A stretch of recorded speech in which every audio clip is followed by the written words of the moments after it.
got myself into PJs, but it's a bit different.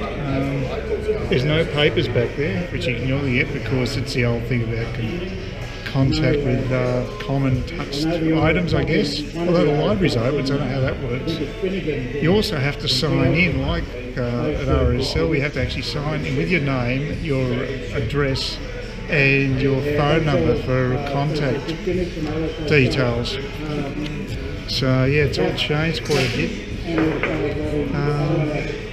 And that's about the big difference. But I can sit at the bar, so that's nice. But it's very quiet here. There are some people drinking here, so it's good. But yeah, you have to sign in with it. I mean, it's not a big deal. I can't pay cash. I have to use a card, so that's different as well. So there's a few changes, but it's just nice to be able to sit down here and have a quiet Guinness. Been a long time. Finished my first session there at the PJ pub for, I don't know, about 5 months, I guess. No, more, because it was November last year. That'd be 6 months. So, interesting experience. It was good to be back there. Sit down and have a pint of Guinness. The Guinness was very nice, I got to say. I'm feeling a sort of slight buzz after having a pint. It went down very well. Sometimes when I haven't had that for a while, haven't had Guinness, it tastes very bitter. But I handled that okay today, it was fine. So, yeah, a guy next to me was chatting to another guy there, but about his experiences being over in Ireland. And comparing the Guinness. He said he had a terrible Guinness in Ireland, a bit stiff. I had a terrible Guinness in Malaysia, and I won't generally order Guinness when I'm overseas because it costs too much. I get it much cheaper here, although given I have to now use my card at PJ's, I'm not sure what I paid because there's no receipt, which is a bit of a worry.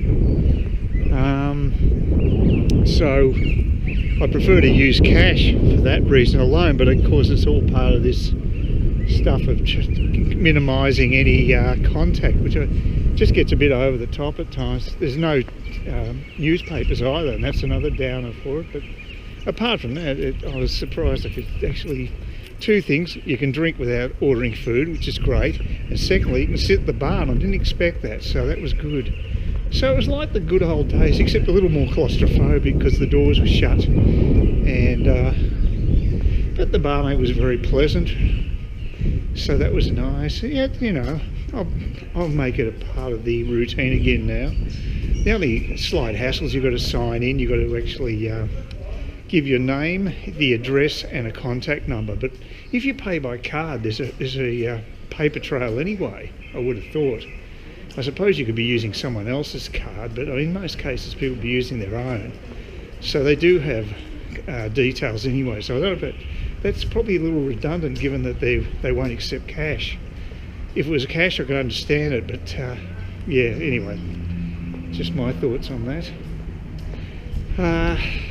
And I'm not surprised that there's been a flare-up in Victoria with the flu. I'll call it the flu because I still don't think it's that much worse than a normal flu, but we'll see. The guy who does the reports from Spain, who's an Australian guy who does teaching, he's convinced that it's some deadly virus that's much worse than anything else on earth. So he scoffs obviously at people who just say it's another form of flu, but that's what I believe at the moment. And of course, being winter in Melbourne, I have a proper winter. Chances are it's going to be worse down there than it is up here, and it seems to be the case. So the border here is probably going to stay closed after the July 12, the way things are looking right now, so that's a bit depressing, but that doesn't mean I can't still catch a flight to Sydney. We'll just have to see. I mean, Jetstar have got them scheduled, so fingers crossed it all happens. But look, I just don't know. But as you can see in my previous video, estimate is 17 million a day is lost by closing the state borders. I would have thought it'd be higher actually, but it all adds up. It's over 100 mil a week, so you know it's a lot of dough. So it is a costly exercise closing state borders, and I don't know if it's going to do that much good, but we have to live with it, like the people running PJs have to live with the regulations so they can open. Good thing for them is there were a few people drinking there today, so that's a good sign. Of course it will be shut tomorrow and on Tuesday and won't reopen until Wednesday, but that's okay. I might pop in Wednesday. We'll just see how I feel. I'd play it by ear, just how I feel on the day. I've got a consult with a medico tomorrow over the phone. So they're going to call within a 2-hour period from about 10:30 onwards. So that will be interesting. I mean, there's no reason for me to physically be there apart from the last time I went to the doc. I had my blood pressure and weight and temperature checked. I mean, they're not huge things. There's stuff they obviously like to check, but they don't, obviously not super necessary because they're not doing it this time. So that's the only thing that's missing. But hopefully this bruise on my wrist will start dropping a little, because it's quite unseemly at the moment. Looks like I've been in a brawl, but it's just a cannula. Wonderful world of cannulas. You know, I used to enjoy reading the Australian, as I mentioned a few times with my videos. I can't do that now because there's no newspapers available. I just wonder if they can get an electronic membership to the newspapers, and because they've got the Wi-Fi there, the free Wi-Fi, which actually was working. In the past I've never been able to get it to work on a regular basis, but you know, haven't been here for 6 months and it's still working fine. So if they had a login for a couple of newspapers, that'd be great. So even though you can't physically touch a paper, maybe they could get a license to actually share a login within the premises of a pub, as a substitute to actually fingering your way through a broadsheet or a tabloid. Just a thought. I don't know if that's possible, but that would be nice. I'd appreciate it. Mind you, with my eyesight I'd have to get my tablet. There's no way I could see enough on the screen of my phone. It's just my smartphone's not big enough.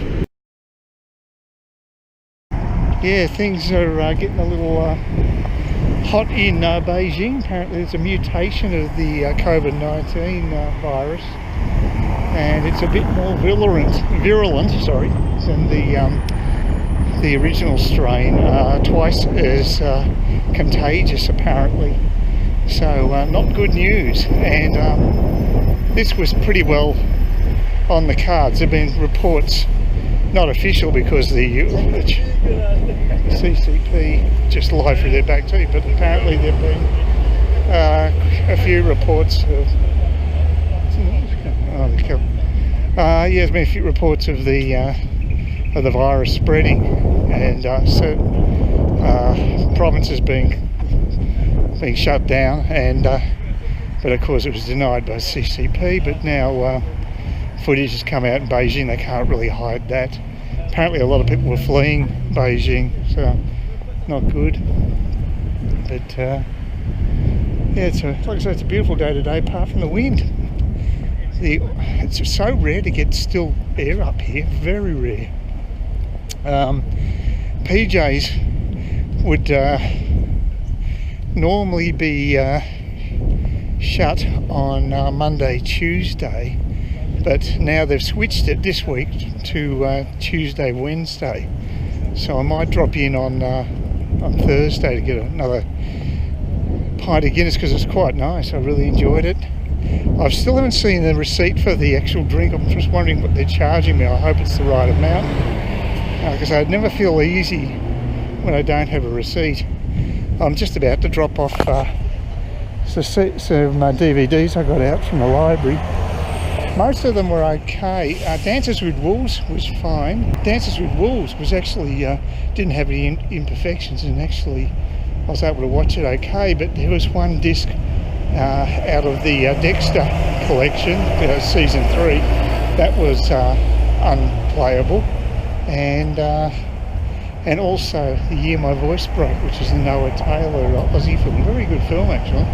Made a long time ago though, but excellent film. Unfortunately, couldn't get to see that, so I had to put the notifications in the boxes so they can have a look at them and fix it up. I'm avoiding the bat colony by walking on the opposite side of the road to it over there. This is the Crystal Brook Hotel, which is pretty well deserted. Although there has been a loosening of travel within Queensland, so there'll be a few people coming up here, I guess, and so that's good.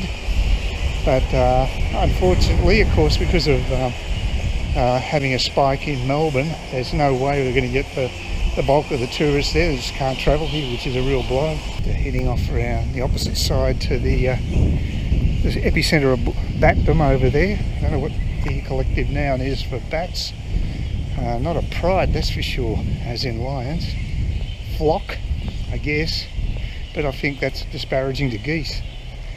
But a vermin of bats would probably be, flying bats would be a better description as a collective now.